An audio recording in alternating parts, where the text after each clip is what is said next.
Madame, Monsieur, merci de suivre le RTM. Bonsoir et bienvenue à l'information.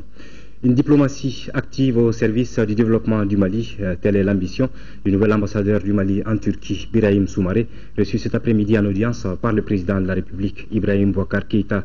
Il est venu prendre des orientations du chef de l'État afin de répondre aux aspirations de notre pays. Le diplomate malien se dit engagé à réécrire une nouvelle page dans la coopération économique et culturelle entre Bamako et Ankara. Nous écoutons Birahim Soumaré, nouvel ambassadeur du Mali en Turquie, à sa sortie d'audience au micro de Bourama Traoré. De coutume, à chaque fois que le président de la République désigne un ambassadeur, que celui-ci vienne le rencontrer pour prendre des orientations qu'il veut bien lui donner, orientations qui fixent et qui éclairent la mission diplomatique que l'ambassadeur est tenu de suivre afin de répondre aux intérêts supérieurs de notre pays, le Mali. Alors c'est dans ce cadre-là que j'ai eu le grand honneur d'être reçu par le président de la République, suivre ses sages conseils et également lui prendre compte des démarches que j'ai eu déjà entamées. J'ai eu le bonheur de présenter mes lettres de créance depuis le 27 juin 2014. Je m'inscris dans le cadre d'une diplomatie de l'émergence qui, comme vous le savez, est faite de recherche de contacts à vocation économique. Le plus important pour nous, c'est on rentre dans une phase de reconstruction, de construction de notre pays, et ces pays-là, qui sont des pays émergents, ont le désir de vouloir investir dans nos pays, et ma mission, ce sera véritablement de canaliser toute cette énergie dynamique d'entrepreneurs pour qu'au Mali, avec nos partenaires, avec des partenaires maliens, nous puissions enclencher l'émergence de notre pays. Alors c'est une diplomatie qui sera surtout orientée vers des questions économiques, même si par ailleurs, comme vous le savez, les Turcs sont très intéressés à l'histoire de Tombouctou. Également, nous avons des étudiants qui sont là-bas. Et également, du point de vue des relations culturelles, le Mali aussi a de bonnes relations avec le ministère des Affaires religieuses turc. Le ministre des Domaines de l'État des Affaires foncières et du patrimoine, Tcheman Hubert Koulibaly, a visité cet après-midi la Direction nationale des domaines et du cadastre. Au cours de cette cérémonie, le ministre a fait le point sur la situation des litiges fonciers qui doivent être jugulés à travers la lutte contre la corruption, la formation des contrôleurs et l'établissement des audits. Compte rendu de Mohamedou Doumbia. Les litiges fonciers sont des grands défis pour notre pays. En rendant visite à la Direction nationale des domaines et du cadastre, le ministre des Domaines de l'État des Affaires foncières et du patrimoine, Tcheman Hubert Koulibaly, a été un peu plus clair. Après les problèmes de sécurité, les questions foncières sont au centre de tous les débats.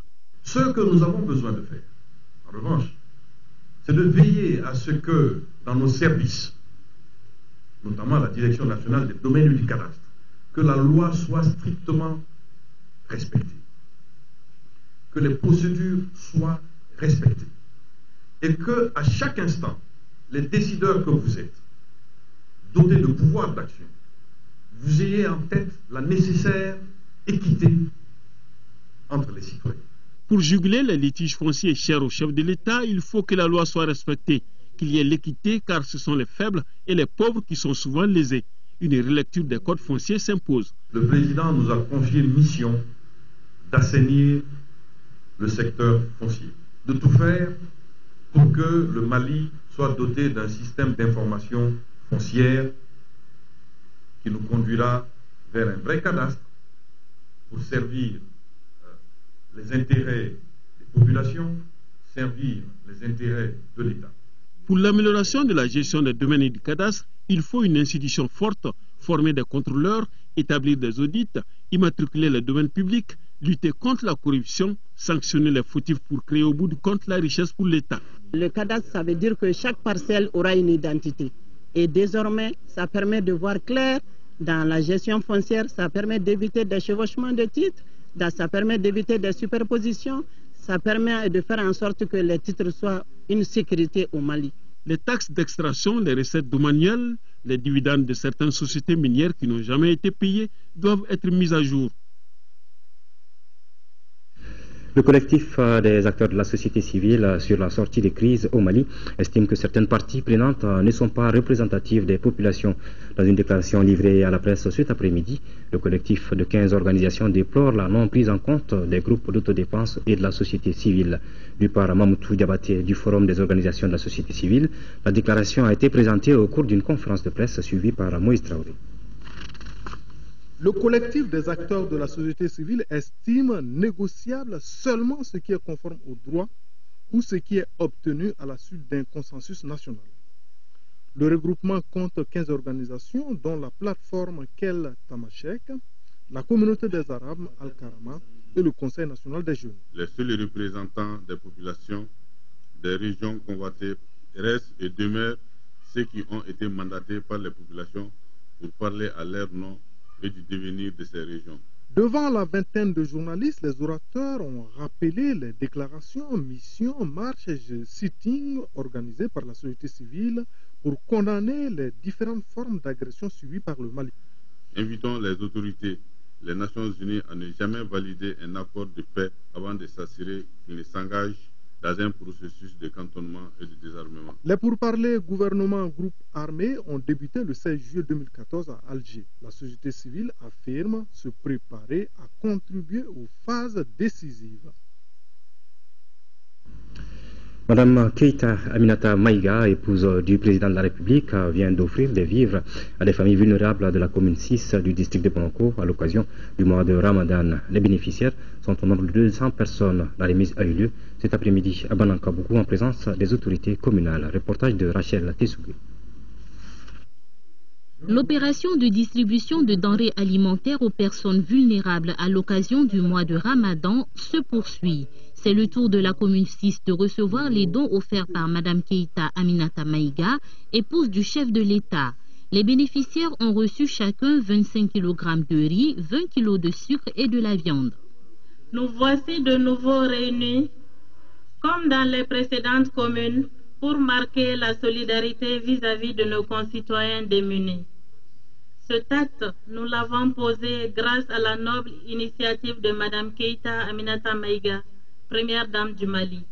Tout le long de ce mois béni du Ramadan, votre engagement humanitaire a été salutaire pour les démunis bénéficiaires qui ont ainsi reçu, je dirais, un rayon de soleil à leur porte. La directrice régionale du développement social a apprécié l'engagement de tous les acteurs du développement social et de la solidarité pour la réussite de cette opération.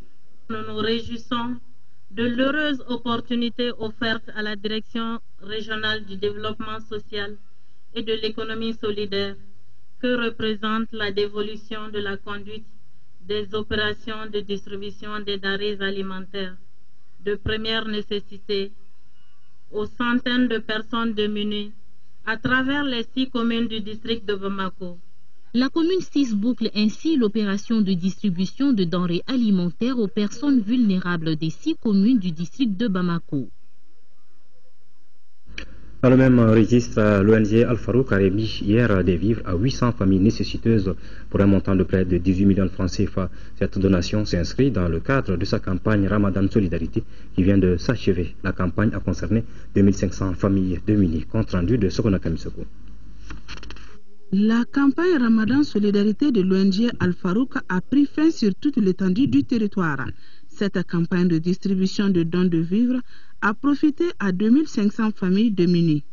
La dernière tranche a touché 800 familles pour un montant de 18 millions de francs CFA.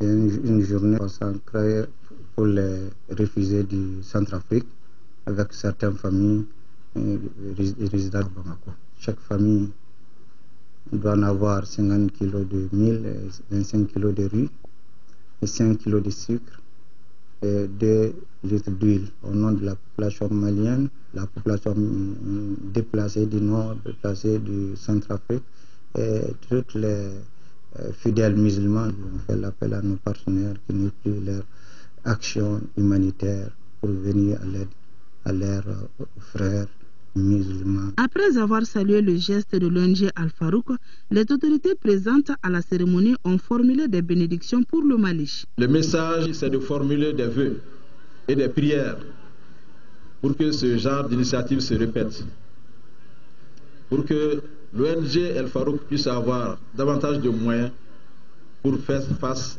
à cette demande sociale qui ne fait que croître. Le Ramadan, mois de prière, de pardon et de solidarité par excellence, a répondu à toutes les attentes. Le contenu de ce communiqué à présent, le gouverneur du district de Bamako invite les responsables et représentants des structures ci-après désignés à prendre part à l'atelier d'opérationnalisation des contrats plans État district de Bamako qui se déroulera le mardi 22 juillet 2014 à partir de 9h dans la salle de conférence du gouvernorat. Il s'agit des membres du CROXAD, les directeurs des services techniques du district, les maires des 6 communes, les présidents de la coordination des associations signataires d'accords cadres avec l'État, des chambres d'agriculture, du commerce et des métiers, de la jeunesse et de la société civile du district. Compte tenu de l'importance du sujet, le gouverneur du district compte sur la présence effective de tous.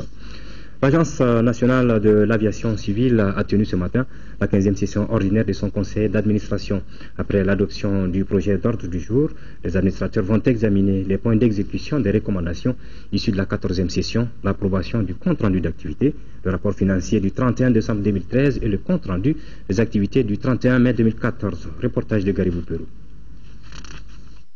Transparence et efficacité, c'est le système mis en place par l'Agence nationale de l'aviation civile pour une bonne gouvernance. Il ressort de cette 15e session ordinaire qu'au plan financier et administratif, le budget 2013 de cette agence a été correctement exécuté. Le budget 2013 a été exécuté à hauteur de CE aux environs de 91%. En 2014, nous allons examiner l'exécution du budget à mi-parcours. Là également, c'est assez satisfaisant, mais comme vous savez, en début d'année comme ça, il y a surtout les projets d'infrastructure qui ne sont pas encore démarrés. Les projets d'infrastructure, généralement, nous avons Bamako chez nous, dont nous souhaitons voir la fin des travaux qui étaient arrêtés à cause des événements que nous avons connus en 2012. Nous avons la réhabilitation des aérodromes, nous avons le dépôt de kérosène du CAI qui est un chantier très important pour nous parce que cet aéroport a connu des investissements importants qui ne peuvent pas avoir de valeur ajoutée tant que le dépôt de kérosène n'est pas opérationnel. Ce projet pour la présidente du conseil d'administration est un projet majeur pour le transit international. Je voudrais adresser à la direction générale et à tout le personnel de l'ANAC nos vives félicitations pour la qualité des documents présentés, mais également pour les résultats probants enregistrés au cours de cette année 2013. Ainsi, la signature d'un accord de financement entre notre pays et la BID pour un montant de 20 millions de dollars et l'intérêt manifesté par d'autres partenaires financiers pour boucler le projet sont des signes annonciateurs d'une reprise prochaine des travaux. Il convient de rappeler que le secteur aéronautique est en perpétuelle mutation. Il est impératif donc de s'adapter dans le domaine réglementaire, aussi bien du contrôle, mais et surtout dans la mise à niveau des infrastructures. Hors de nos frontières, le forum sur la Centrafrique se tient au Congo-Brazza, où le président Sassou Nguesso accueille les participants avec la présidente Catherine Samba-Panza. Les représentants des belligérants, des partis politiques et de la société civile ont 3 jours pour signer un cessez-le-feu. Hôte du forum sur la Centrafrique qui s'est ouvert lundi à Brazzaville, le président Sassou Nguesso était dimanche au pied de la passerelle pour accueillir son homologue de RCA. Catherine Samba-Panza tente, depuis janvier 2014, de sortir le pays de la crise. Représentants des belligérants, des partis politiques, de la société civile ont 3 jours pour signer un cessez-le-feu et définir le cadre du futur dialogue national. Mais à Bangui, la fronde s'organise contre cette réunion de Brazzaville, tout en soulignant l'engagement des présidents de la région pour la RCA. De nombreux responsables ne veulent plus que le destin du pays se règle à l'étranger. Il est important que cet accord de cessez-le-feu soit signé ici à Bangui devant le peuple centrafricain, pour que chacun prenne la résolution devant le peuple, en regardant le peuple les yeux dans les yeux, qu'on ne recommencera plus jamais. Mais avant même la signature d'un accord de paix, il faut que les chefs rebelles, ex-Séléka et anti-Balaka, trouvent un accord. Un accord qu'il faudra être capable d'imposer sur le terrain. L'actualité sur le reste du continent présent avec des étapes en Tunisie où le gouvernement décide la fermeture de radios et de chaînes de télévision accusées de soutenir la cause des djihadistes. Les funérailles des 22 soldats égyptiens tués près de la frontière libyenne et ses combats à Tripoli en Libye entre milices rivales. Les combats font rage autour de l'aéroport de Tripoli, en Libye. Dimanche, 5 civils ont péri, victimes de tirs de roquettes sur leur logement. Depuis le début des affrontements entre milices rivales le 13 juillet, 47 personnes sont mortes. Les funérailles des 22 soldats égyptiens tués samedi près de la frontière libyenne ont eu lieu dimanche au Caire. En tête de cortège, le président Al-Sisi a promis de punir les auteurs de l'attaque. Depuis la destitution du président Morsi en juillet 2013, des djihadistes frappent régulièrement les militaires égyptiens. Cette attaque est la plus meurtrière. Après l'assaut de mercredi qui a tué 15 soldats dans les monts de Chambi, le gouvernement tunisien a décidé de fermer des radios et des chaînes de télévision accusées de soutenir la cause des djihadistes. Parmi elles, Radio Nour et TV Al-Insan.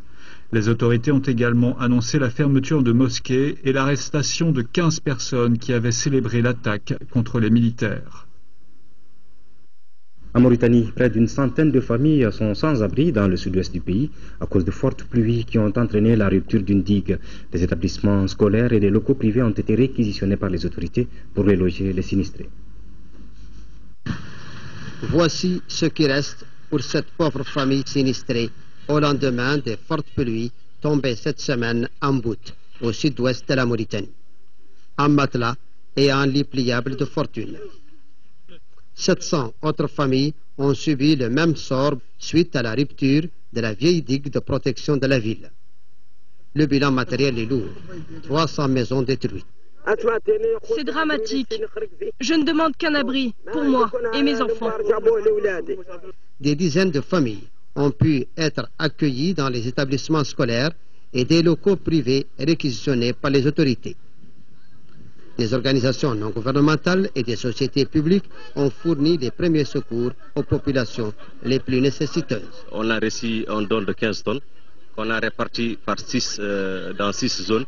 Chaque zone a bénéficié d'une quantité de 2 tonnes 500 de poissons. C'est du poisson de la très bonne qualité. Chaque 5 personnes ont partagé 25 kilos. Mobilisation aussi du commissariat mauritanien à la sécurité alimentaire qui a distribué d'importantes quantités de vivres, de tentes et de couvertures. Le commissariat a également élaboré un programme d'urgence pour reloger les familles sans abri. L'aide du commissariat est importante. Nous l'apprécions beaucoup, mais elle n'est pas suffisante. Ces inondations constituent une première alerte qui devra servir d'exemple pour anticiper d'autres catastrophes en période d'hivernage en Mauritanie. Retour à l'actualité nationale. Dans un communiqué déposé à notre rédaction, les femmes du Mali disent apprendre avec stupeur et amertume ce lundi 21 juillet 2014 le différend entre les deux mouvements frères MAA, mouvement arabe de l'Azawad, qui a occasionné des pertes énormes en vie humaine, en mettant en péril la vie de leurs mères, leurs sœurs, leurs épouses et leurs fils en danger sur le terrain. Le communiqué poursuit qu'au moment où toute la nation fonde ses espoirs sur les pourparlers inclusifs et le dialogue national qui ont cours à Alger, les femmes du Mali, profondément émues et angoissées, déplorent vigoureusement cet état de fait qui porte un grave préjudice à la stabilité et à la paix dans notre pays. Analyser les progrès vers l'atteinte des résultats stratégiques et opérer les ajustements qui s'imposent pour l'année suivante, c'est à cet exercice que l'UNICEF et les structures étatiques s'adonnent en 6e région à travers la revue semestrielle qui a permis aux responsables de la santé, de l'hydraulique, de l'Académie de la promotion de l'enfant et du développement social de dresser le bilan des activités d'urgence financées par l'organisation onusienne. Reportage de Yeya Tandina. Elles sont au total 5 structures étatiques de la région de Tombouctou à procéder à la revue semestrielle des programmes de coopération avec le Fonds des Nations Unies pour l'enfance UNICEF. Cet exercice permet de faire le bilan des réalisations, apprécier le niveau de mobilisation des ressources et définir les solutions correctives appropriées. C'est pour parer à toute éventualité, corriger les tirs pendant qu'il est temps, que cette revue, comme tant d'autres, a été instaurée dans le cadre du suivi de la mise en œuvre du programme annuel de coopération de 2014. À travers les projections, le responsable de la santé, celui de l'hydraulique, sur le watch du représentant de l'Académie, de la promotion de la femme et de l'enfant, et pour finir sur la communication du développement social avec la Direction régionale du développement, tous ont expliqué les différentes activités menées. La coopération entre le Mali et l'UNICEF qui remonte aux premières heures de l'indépendance de notre pays, demeure plus que jamais un instrument privilégié de développement au service des femmes et des enfants. Cette coopération s'inscrit harmonieusement dans les priorités du programme d'action du gouvernement. Des recommandations ont été formulées par les participants, à savoir l'exécution du programme par les acteurs locaux, la revue périodique des activités avec les autres partenaires et le renforcement des capacités sur la formulation des requêtes. Après le lancement du projet Excellence au féminin, l'ère est à la vulgarisation de son contenu auprès des collectivités locales. Une délégation du ministère de la Promotion de la Femme, de la Famille et de l'Enfant vient de séjourner dans le cercle de Nioro du Sahel, où elle a organisé une journée de sensibilisation sur le projet. La correspondance de Moussa Diakité. Il s'agissait au cours de ce lancement pour les responsables nationaux et régionaux de la promotion de la femme, de l'enfant et de la famille d'informer et de sensibiliser les populations du cercle sur le projet Excellence au féminin qui ambitionne d'être un outil efficace de promotion de la femme. On a choisi le cercle de Nioro dans ce projet-là, c'est compte tenu des statistiques qu'on a reçues du ministère de l'Éducation nationale. Et dans ces statistiques, on a vu que dans la région de Caille, c'est Nioro qui possède le faible taux de scolarisation des filles. C'est Nioro qui possède le taux le plus élevé d'abandon des filles. Initié par le ministère de la Femme, de l'Enfant et de la Famille, en collaboration avec le ministère de l'Éducation nationale, il met au défi le secteur de l'éducation de se transformer pour satisfaire aux exigences d'aujourd'hui et bâtir un monde meilleur et prospère de demain. Et cela nous va droit au cœur et cela nous réconforte parce que ça prouve que nous avons à côté des partenaires qui sont prêts à nous aider pour relever certains défis auxquels nos écoles sont confrontées, notamment le maintien des élèves, surtout des filles à l'école.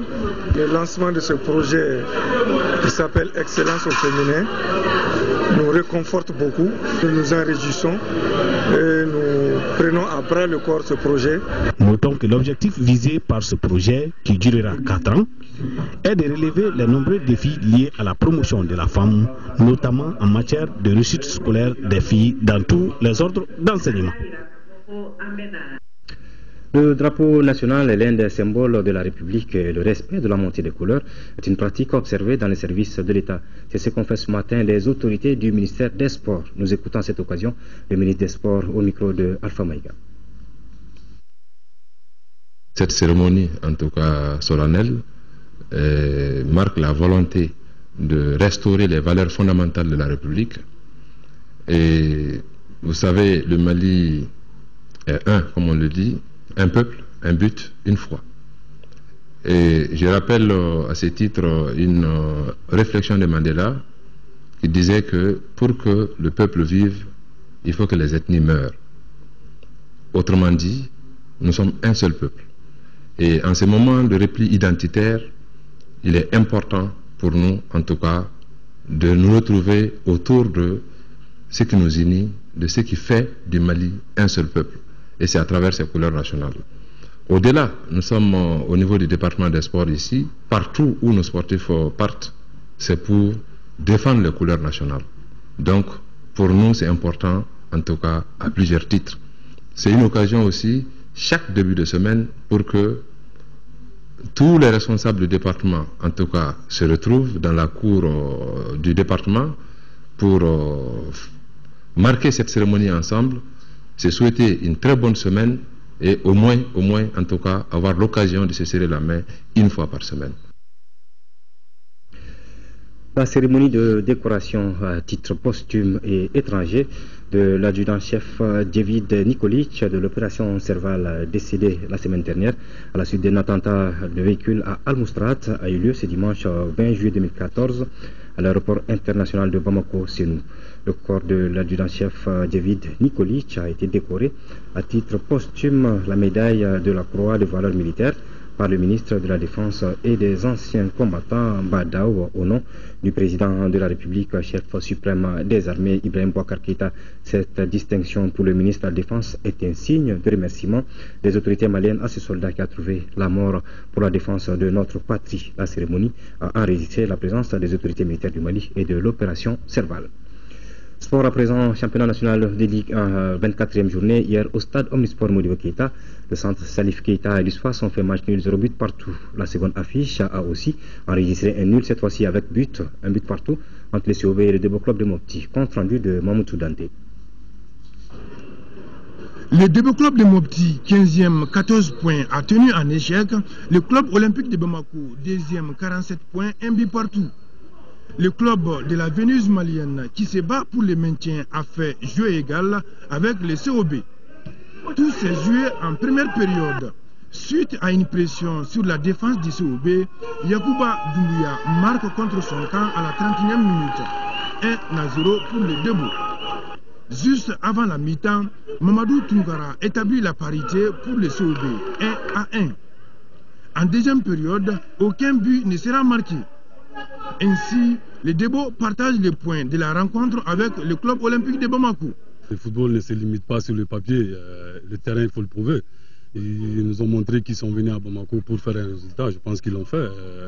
D'abord, nous, on a fait trop d'erreurs individuelles et trop de fautes techniques. À ce niveau de la compétition, ça ne pardonne pas. La zone que nous occupons, vraiment, c'est une zone qu'on peut vraiment quitter pour rejoindre l'essentiel. Bon, actuellement, on a fait 2 matchs, 2 victoires, et c'est ce match-là, nous avons fait un match nul. Donc déjà 7 points, on a 15, les autres sont à 19, 20, 21, le maintien possible. Auparavant, le duel des équipes des milieux du tableau n'a pas connu de vainqueur. Le centre Salif Keïta, 10e 28 points, et l'USFAS 11e 26 points, se sont neutralisés 0 but partout. Ces deux formations sont restées inefficaces devant les buts jusqu'à la fin des 90 minutes. Les enfants ne se sont pas appliqués devant les buts, c'est dû à leur inefficacité, raison pour laquelle on n'a pas pu marquer. Ce qui a rendu le match plus difficile, c'est dû à la position des deux équipes, raison pour laquelle on a eu le score nul vierge.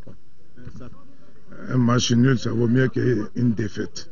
Parce que la défaite fait 0 point. Mais un match nul, ça fait au moins 1 point. Donc moi, je pense que dans la comptabilité, on va avancer. À 6 journées de la fin de la Ligue 1, les centristes et les militaires doivent redoubler d'efforts pour se rassurer de leur maintien en première division. Football toujours chez les dames cette fois-ci. Coupe du Mali, la AS Real de Bamako a obtenu son ticket hier en première demi-finale au stade Mamadou Konaté. Les réalistes ont battu l'USFAS par 1-0, compte rendu de Abdul Karim Kaba. Les dames de l'AS Real ici en noir et blanc se qualifient pour la finale de la Coupe du Mali. Les réalistes n'ont laissé aucune chance aux USFASiennes. Assetou Traoré bien servi marque dès la première minute l'unique réalisation de la partie. Les militaires dames, bien cueillis à froid, se précipitent pour revenir. Juste avant la pause, Assetou Traoré rate son doublé dans une case grandement ouverte. Le score d'1-0 pour les Real nous conduit à la mi-temps. 10 minutes après la reprise, l'USFAS a failli égaliser suite à une bourde de Hawa Koïta, la gardienne du Real. La suite sera une série de ratés, surtout du côté du Real, qui gagne finalement par 1-0. C'est un sentiment de joie. Vraiment, je suis très joyeux ce soir. Face à une équipe très solide comme l'USFAS, vraiment, je le fête aussi beaucoup. Donc, je félicite toutes mes joueuses. Vraiment, la victoire, je désire ça à nos joueuses, parce qu'eux qui sont menés le maillot. Vraiment, Dieu merci. On va continuer sur ce chemin. Alors, comment vous allez préparer la finale? Bon, la finale, comme d'habitude, hein, comme on a préparé la demi-finale. Donc, chaque match a sa réalité. On va continuer comme ça petit à petit. L'appétit vient en mangeant, donc on va continuer, on va préparer petit à petit. On a perdu, on accepte. On sait que le Real n'est pas facile, mais le Dieu du stade n'est pas avec nous ce soir. On accepte. On félicite le Real. L'AS Real peut bien savourer sa victoire en attendant de connaître son adversaire de la finale à l'issue de la deuxième demi-finale prévue ce mardi entre l'AS Mandé et le vainqueur de Super Lion Tigres de Bougoni. Alors, de la joie dans le camp des Scorpions. On va toujours parler de sport, sport et santé cette fois-ci. Les spécialistes ne cessent de le répéter. Pratiquer une activité physique et sportive est très important pour la santé. Cela peut aider à prévenir beaucoup de maladies ou même aider à retrouver la santé une fois qu'on est malade. Mais notre activité sportive devrait être adaptée à notre organisme. Pour l'association Physiosport qui cherche à promouvoir l'adaptation du sport et de l'alimentation à notre organisme, il faut passer par un bilan de santé pour choisir son sport. Un sujet qu'aborde aujourd'hui notre équipe de Focus Santé avec Tessira Emmanuel Dambélé.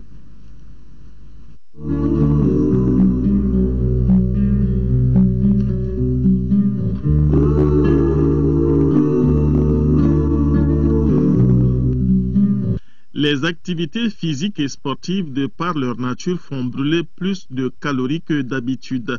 Que ce soit la course, la marche rapide, les arts martiaux, la gymnastique, la danse ou même le jardinage, même le profane sait aujourd'hui qu'elles sont indispensables pour vivre longtemps en forme et en bonne santé. Selon l'OMS, l'inactivité physique entraîne dans 33% des cas des cancers.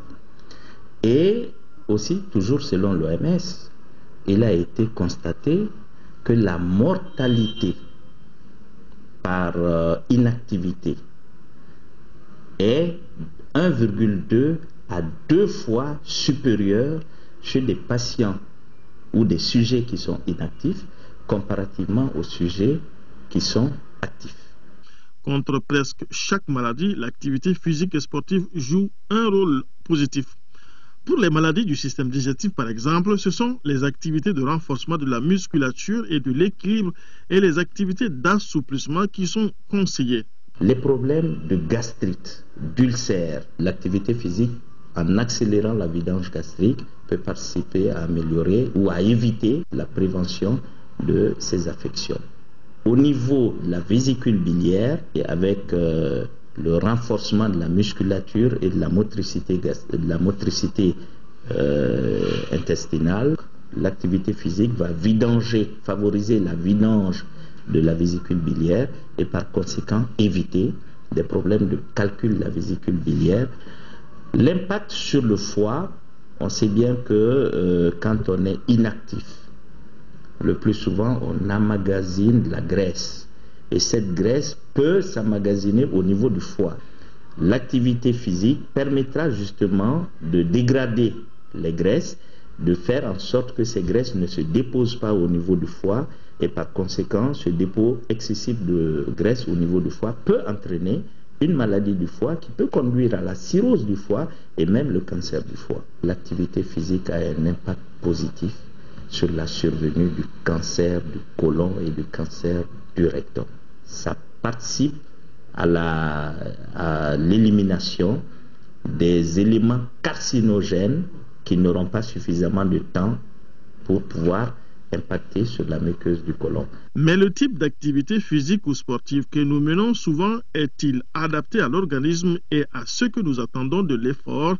Pas toujours. Aucun sportif ne doit évoluer en dehors de la capacité cardiaque optimale. Quand tu dépasses ça, il y a un risque. Donc, il y a une adaptation. Et le sport doit être adapté aussi par rapport aux maladies qu'on veut prévenir. Donc, il y a des séances de réentraînement à l'effort pour perdre des calories.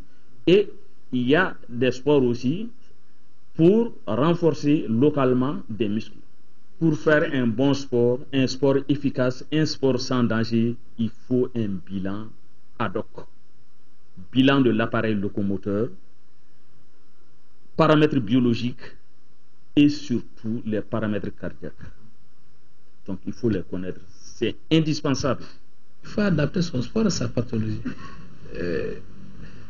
Faire l'haltérophilie par exemple, alors qu'on a son sphincter, son périnée qui est flasque, ça n'a pas beaucoup de sens. Vous allez plutôt perdre vos urines en voulant soulever ces poids-là. C'est plutôt une activité sportive dirigée, centrée sur le périnée. Et les gens pensent que c'est les 1000 mètres, c'est les... Non, c'est pas ça. Adapter l'activité physique et sportive et l'alimentation à la santé, c'est ce que propose aujourd'hui aux Maliens Physiosport. l'association pour la promotion et l'activité physique et sportive. Les spécialistes réunis en sont 5 conseils, avant tout un bilan biologique pour mieux choisir l'activité physique et sportive qui sied le mieux à l'organisme en phase 2.